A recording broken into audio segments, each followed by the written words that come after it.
আসসালামু আলাইকুম সবাইকে, আশা করি সবাই ভালো আছেন। প্রসেসটা ভুল হয়েছে, এই ব্যাপারটা যারা আসলে বলছেন বাংলাদেশ ভার্সেস অস্ট্রেলিয়ার দ্বিতীয় টি-20 আয়ের পর বা ওভারঅল প্রথম দুটো টি-20 আয়ের পর, তাদের সঙ্গে আমি একেবারেই একমত নই। প্রসেস ভুল হয়নি, রেজাল্টটা আসেনি, সেটা হচ্ছে গিয়ে আমার মতামত। তো শুরুতে এই ব্যাপারটা জানিয়ে রাখছি এই কারণ আমি সোশ্যাল মিডিয়াতেও দেখছি অনেকেই আসলে মতামত দিচ্ছেন এই বিষয়টা যে বাংলাদেশের এই স্কোয়াডটা নির্বাচনের ক্ষেত্রে নাকি প্রসেস ভুল হয়েছে। আব্দুল গাফফার সাকলাইনকে যে ইনক্লুড করা হয়েছে প্রথম দুটো টি-20 আইতে অস্ট্রেলিয়ার বিরুদ্ধে, এবং তাকে যে 11-এ রাখা হয়েছে এবং তাকে যে ফায়ারিং লাইনে ফেলে দেওয়া হয়েছে, তাকে যে শার্কদের সঙ্গে সুইম করতে বলা হচ্ছে, শুরুতেই ডিপ এন্ডে ফেলে দেওয়া হয়েছে বা তার ক্যারিয়ারটা নষ্ট করে দেওয়া হচ্ছে, এই বিষয়গুলোর সাথে আমি আসলে একেবারেই একমত না। কারণ প্রসেসটা ভুল হতো যদি টি-20 বিশ্বকাপটা 2 মাস পরে হতো বা 6 মাস পরে হতো, তাহলে বলতে পারতাম যে আপনার এক্সপেরিমেন্টেশনটা এখন যারা করছেন সেই এক্সপেরিমেন্টেশনটা ঠিক নেই। আপনাদের পুরো কোর্টটা নিয়েই চিন্তা করতে হবে, সামনে বিশ্বকাপটা কোন কন্ডিশনে কোথায় হবে সেই বিবেচনায় আপনার বেস্ট পসিবল যেই 15-16 সদস্যের স্কোয়াড রয়েছে তাদেরকেই ঘুরিয়ে ফিরিয়ে খেলান, তাদেরকেই খেলার মধ্যে রাখেন। বাট টি-20 বিশ্বকাপটা 2028-এ, অর্থাৎ আরও 2 বছর সময় বাকি রয়েছে। তো এক্সপেরিমেন্ট করার কিন্তু বেস্ট টাইমটা এখনই। এই সময়টা থেকেই কিন্তু আপনার টি-20 স্কোয়াডটা গড়ে তুলতে হবে, এবং আব্দুল গাফফার সাকলাইন তিনি ডেফিনেটলি এই টি-20 স্কোয়াডের যে পাইপলাইনটা যদি চিন্তা করি, 25 থেকে 30 জনের একটা বিগার কোটা যদি চিন্তা করি, সেখানে কিন্তু তিনি এক্সিস্ট করেন। আলিস আল ইসলাম এক্সিস্ট করেন, এবং আপনি যদি হাবিবুর রহমান সোহানের কথা বলেন, তিনি এক্সিস্ট করেন। আরও বেশ কিছু ইন্টারেস্টিং ক্রিকেটার আছেন যারা টি-20 ফরম্যাটে বাংলাদেশকে হয়তো সার্ভ করতে পারেন, পাইপলাইনে আছেন, তারা এক্সিস্ট করেন। তো এক্সপেরিমেন্টেশনটা যদি আপনি এখন না করেন তাহলে কখন করবেন? আব্দুল গাফফার সাকলাইনকে ইনক্লুড করা হয়েছে এই সিরিজে, আগের সিরিজে চেষ্টা করানো হয়েছিল রিপন মন্ডলকে, তাকে কিন্তু আবার এই সিরিজে রাখা হয়নি। সো এখানে কিন্তু আমি নির্বাচকদেরই একটা স্ট্র্যাটেজি দেখছি যে তারা পাইপলাইনে থাকা অন্য যারা রয়েছেন আউট অফ দ্য 15, এই প্লেয়ারদেরকে কিন্তু একটু একটু করে ইন্টিগ্রেট করছেন ন্যাশনাল টিমের সঙ্গে। সো এইটার মধ্যে আমি খুব ভালো রকমই পজিটিভ দেখি। ইয়েস, আব্দুল গাফফার সাকলাইন তিনি 2টা ম্যাচেই বাংলাদেশের one of the most expensive bowlers ছিলেন।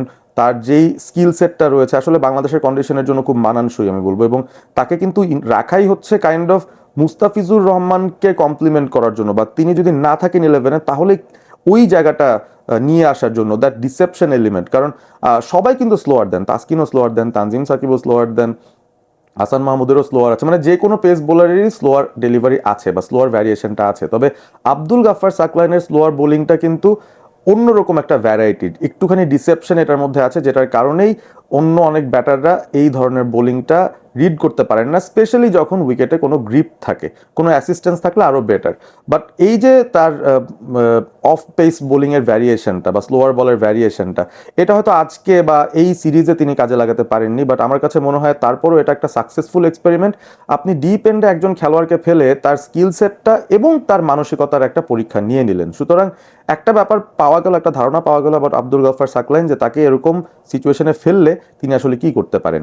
তবে ওই যে বললাম না যে প্রসেস ঠিক আছে, সেটার ব্যাপারেই তো আমি আসলে যুক্তিগুলো দাঁড় করাচ্ছি। প্রসেস ঠিক থাকলেও রেজাল্ট কেন আজকে আসেনি, সেটার কিন্তু অনেকগুলো কারণ আছে, এবং সেই কারণগুলোর মধ্যে আপনার 11 সিলেকশন একটা বিষয়, যেখানে আপনি প্রতিপক্ষের যারা ইনফর্ম লেফট হ্যান্ডেড ব্যাটার্স আছেন তাদেরকে ম্যাচ আপসের ফাঁদে ফেলার জন্য আপনার টি-20 স্পেশালিস্ট অফ স্পিনার শেখ মেহেদীকে না রেখে আপনি 11টা সাজিয়েছেন। এইটা একটা আমার কাছে মনে হয়েছে যে প্রশ্নবোধক চিহ্ন এঁকে দেওয়া যায় যে তাকে কেন আসলে ইনক্লুড করা হয়নি। The opponent demands an off spinner এ প্রান্ত থেকে, তো এই কাজটা আমি জানি না কেন হয়েছে। এক আর দ্বিতীয় যে পয়েন্টটা সেটা হচ্ছে যে বাংলাদেশ যখন ব্যাটিং করছে, সাধারণত আমরা দেখেছি যে ব্যাটাররা রান চেজে খুবই দুর্বল। আমরা আগে ব্যাট করুক এটাই সবসময় চাই, যখনই টসের মোমেন্টটা আসে আমি সবসময় দোয়া করি যে বাংলাদেশ যেন আগে ব্যাট করে, কারণ তখন ব্যাটাররা একটু ফ্রি অফ মাইন্ড খেলতে পারেন, আর যা রানই তুলতে পারে সেটাকে ডিফেন্ড করার একটা চেষ্টা তারা করেন। But any sort of run chase যেটা 130-এর উপর উঠে যায়, বাংলাদেশের ব্যাটাররা ডেফিনেটলি স্ট্রাগলই করেন, এবং আজকেও সেটার ব্যতিক্রম হয়নি।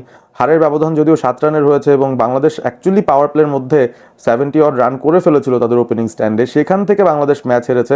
আমি খুব একটা অবাক হইনি, কারণ এই প্লেয়ারদের আসলে ব্যাটারদের একটা অভ্যাসই আছে যে তারা স্টার্টটা পেয়ে যাবেন, স্টার্ট পাওয়ার পরে সেটাকে ওই যে ক্যালকুলেটেড রিস্ক নিয়ে শেষ পর্যন্ত ম্যাচ জিতিয়ে বের হওয়া, ওই মাইন্ডসেটে তারা একটু কমই থাকেন। আপনার সাইফকে দেখেন 40 অড করে আউট হয়ে গেলেন, তানজিদ তামিম 30 করে আউট হয়ে গেলেন, তাওহিদ হৃদয় শেষ চেষ্টা করেছেন but it was too late. আমার কাছে মনে হয় যে তার ওই চেষ্টাটার সাথে অন্য পাশ থেকেও একটা কমপ্লিমেন্ট আসা দরকার ছিল, যেটা অ্যাকচুয়ালি সময় মতো আসেনি।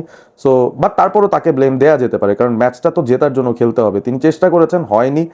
তার ক্যাপাসিটি বা ক্যাপাবিলিটির একটা লিমিটেশন থাকতে পারে সেটা। তবে অন্য ব্যাটাররাও আসলে কি করলেন?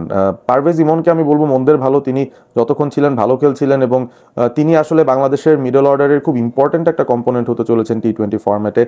তাকে আমি আসলে নাম্বার 4-এই খুব এফেক্টিভ হতে দেখি, যখন মিডল ওভার্সটা আসে, যখন ফিল্ড ছড়িয়ে যায়, স্পিনাররা যখন বল করতে আসেন, তিনি কিন্তু অসাধারণ পাওয়ার হিটিং করতে পারেন এগেইনস্ট স্পিনার্স, এবং বাউন্ডারি সীমানায় ফিল্ডার থাকলেও কিন্তু তিনি বাউন্ডারিগুলোকে ইজিলি ক্লিয়ার করতে পারেন। সো মিডল ওভার্সে বাংলাদেশের যে ক্রাইসিস বা স্ট্রাগল, বাউন্ডারি পার্সেন্টেজ খুব ভালো থাকে না কিংবা রান রেটটা নেমে আসে, সেখানে কিন্তু পারভেজ ইমন খুব ব্রাইট একটা স্পার্ক। সো আমি তাকে নিয়ে খুবই খুশি যে তাকে আসলে ম্যানেজমেন্ট এই 4-এ চিন্তা করছে, এবং তিনি সেখানে কন্টিনিউ করে গেলে আমার মনে হয় খুব ইম্পর্টেন্ট একটা পজিশন তিনি হোল্ড করছেন এখানে। আর এক্সপেরিমেন্টেশনের জায়গার কথা আমরা বলছিলাম, যে এক্সপেরিমেন্টেশন কোন কোন জায়গায় আসলে করা যাবে।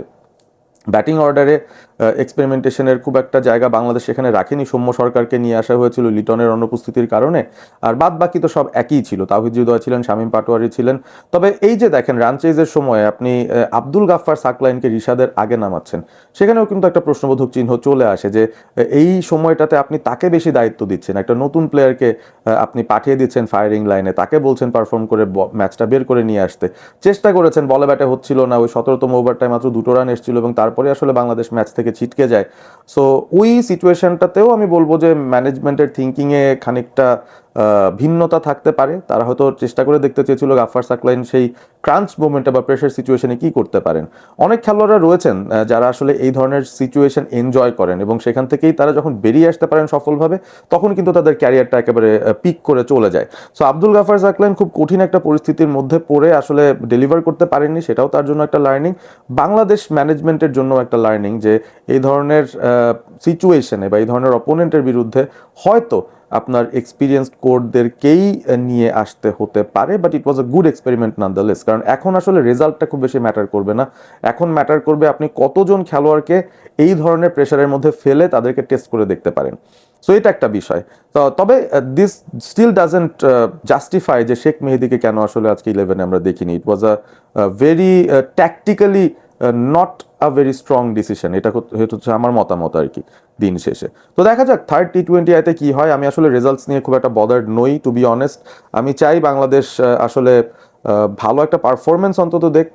গত ম্যাচটায় বা আজকের ম্যাচটায় তারা 7 রানে হেরেছে, which is actually not that bad. মানে হেরেছি, সম্মানজনক হার আরও একবার, বাট অ্যাটলিস্ট 180+ আমরা করতে পেরেছি অস্ট্রেলিয়ার সাথে, which will give us a bit of confidence. এবং শুরুটা পাওয়ার প্লে খুব ইমপ্রেসিভ ছিল। আমার মনে হয় এই ব্যাপারগুলোকে আরও রেগুলারাইজ করতে হবে। যত আমরা এগুলো রেগুলারলি করতে পারবো, তত আমার মনে হয় জেতার চান্সটা অন্তত বাড়বে। So process is right, result আজকে আসেনি।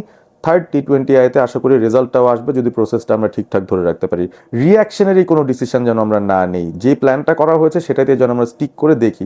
আর যারা আব্দুল গাফফার সাকলাইনকে আলাদা করে ব্যাশ করছেন ফর হিজ পারফরমেন্স, আমি বলবো যে আপনারা একটু প্লিজ কাট সাম স্ল্যাক। মানে 2 বছর এখনো সময় রয়েছে টি-20 দলটা গোছানোর, এখনই তাদেরকে খেলাতে হবে, পরবর্তীতে নয়। ভালো থাকবেন সবাই, মতামত জানিয়ে দিবেন এই ম্যাচটা নিয়ে আপনাদের কেমন ফিলিংস হলো, এবং কোথায় কোথায় বাংলাদেশ আসলে ইমপ্রুভ করতে পারে তাদের ওভারঅল অ্যাপ্রোচে তৃতীয় টি-20 এটা জেতার জন্য। ভালো থাকবেন সবাই।